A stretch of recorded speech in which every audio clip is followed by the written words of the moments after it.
the weirdos, the nerds, the loners, the people on the fringe.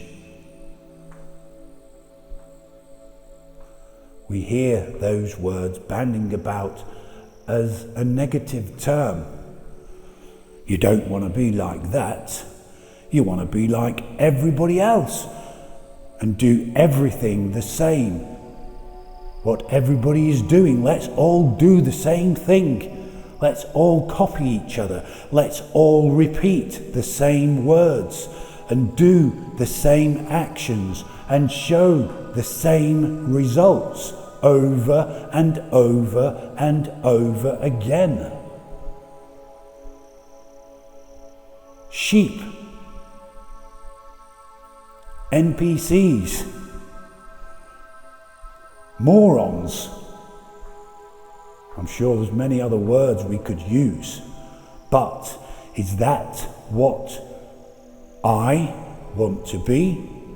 Certainly not, but that is what I was, and I may have become that on a permanent basis if I didn't realize about aloneness and what it can do for yourself. It gives you the power to reject all the stuff that's in your head, all the stresses, all the problems, all the garbage in. It can be garbage in, garbage out. You just need to process it through a filter. That filter is you. That filter is nature. Nature is you, and you, which is nature, can filter this world out. And you can then put in the real facts, the real reality, the real questions, and the real answers can all be told to you, and you will know they are true, and you will know they are real, because every single cell in your body will know it, and you will feel it, and it will feel different, way different than what you are supposed to think, like the mass majority of other folks out there.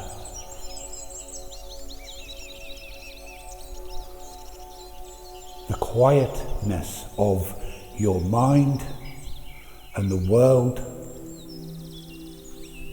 can make the words and the truth and the real reality louder than a million universes. It screams at you once you start to quieten your mind down. Now, practically,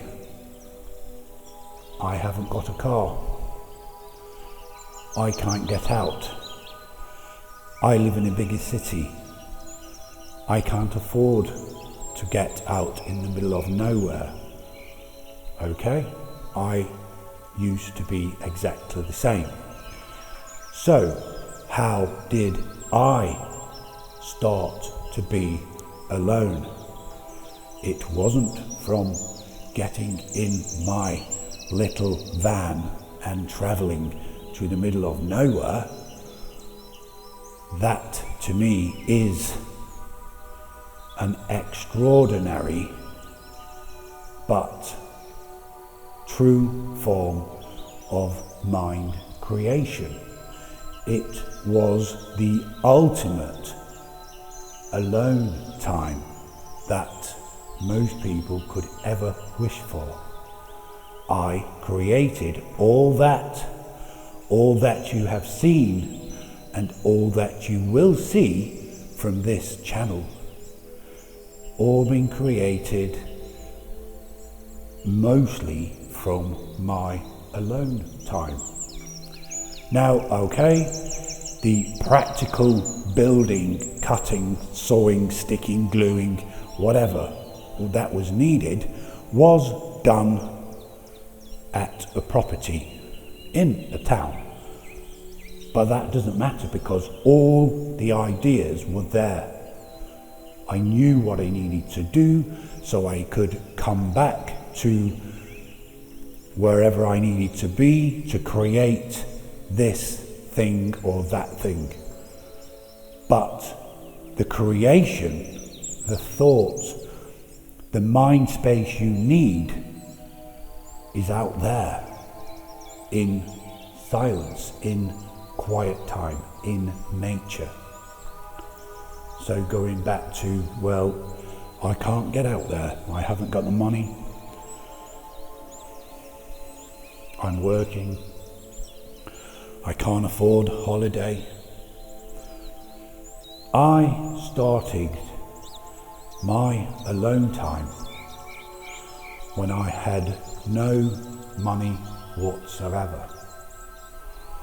I was barely surviving with the money that I did have, just on food.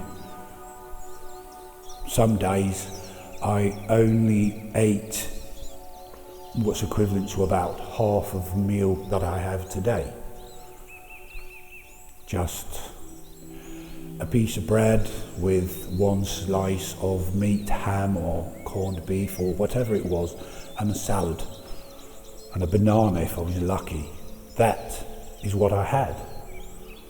I was living in a rented accommodation which was falling down. I couldn't afford anything better, but I was happy enough, and I was lucky enough to at least have a roof over my head, which I am forever grateful for. My job at the time had finished, and I wasn't feeling well. I was feeling down. The world was getting to me. The programming was winning. But I did have information, and that was freely available, and I was researching and trying to understand the best way to go about living my life. And then I started to understand it's all about your mind and how you can focus your mind to create whatever you want. But I wanted to do it fast. I didn't have the time. I wanted results quickly. And so I knew that I needed to find my own mind space. So I started to learn to meditate. I started to learn to close my eyes, lay down on my sofa or sit up in my chair. I learned to go for walks, or I started to run distances, which is another part of information which I will go into another time. But I started to find places in nature nearby in the local park, or the bits of greenery in my immediate area within a mile or two. I started to sit down on the benches and listen to the birds, watch the birds. And I started to realize that even that started to help me think. So, as I've said, The main aloneness I started to do was meditate, sitting, laying down, closing my eyes. And the trick is to think of no thing. Think of nothing.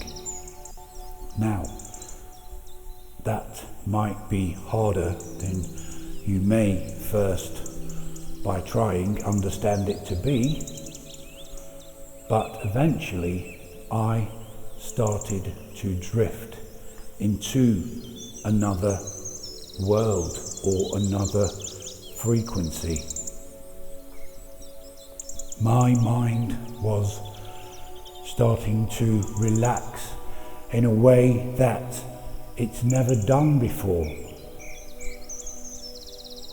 The closest you can get when you understand what and how meditation works is sometimes just before you drift off to sleep, on those rare occasions for most people, those rare occasions when you're just drifting off to sleep and then your awareness comes back and you know that you can go to sleep at any time and it feels bliss, it feels fantastic.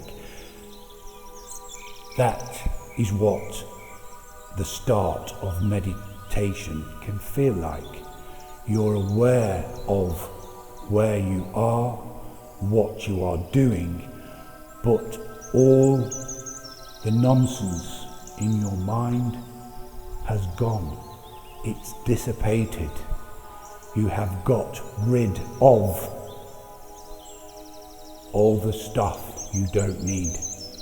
And believe me, when that happens, you realize it's about 99% of all the stuff in your mind is things you don't need to think about. Most of the things you can't do anyway yourself, and the other things are left to chance or nature or the universe working its magic ways. But we all usually worry about this or that, and that is what reality is designed to do in this world. So alone time can be done anywhere. If it's noisy where you are, put earbuds in your ear. They're very inexpensive. Or earphones over your ears, not with music or any noises, just to block out reality. That is the trick. You're trying to block out reality and let in your own self. Let in nature. Let in the universe and start to interact with the other frequencies that are out there.